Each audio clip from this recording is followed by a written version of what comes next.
Į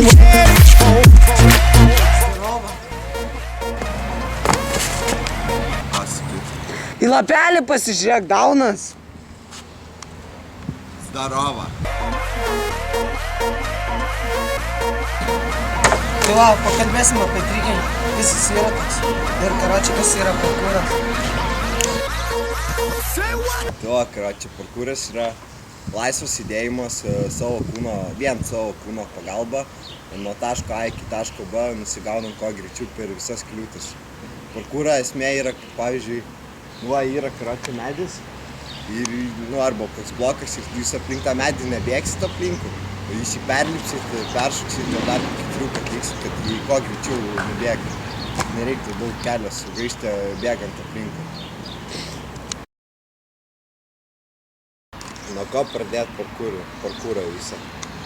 Parkūrą nereiktų pradėti, kad šokinėt nuo kokių kilometrinių aukščių, nuo namų stogų, kad iškart bėg kokį saltuką daryti ant asfalto.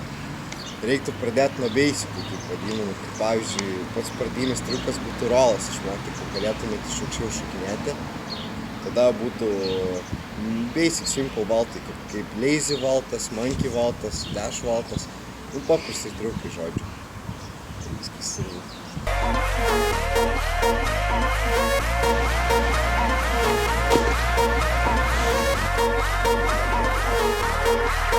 Trikingas yra panašus į parkūro dalykas, žodžiu, ekstremalus sportas. Jis išsiskiria nuo parkūro tom, kad nėra jokių kliūčių, nėra jokio bėgimo, yra tik šokinėjimas ant žolės ir kikingas. Kikingas yra, tai spardymas kojom, žodžiu, daug dalykų sueina į trikingą, tai kaip tumblingas, twistingas ir kikingas.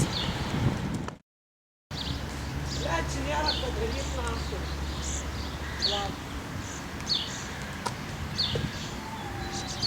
Ai, neįdomu, varau namo, karočią, nėra čia geras spotas šokinėt nahui. Trikerio stailas pamačius žolę. Oi, tu žolė kokia vyksta. Oi!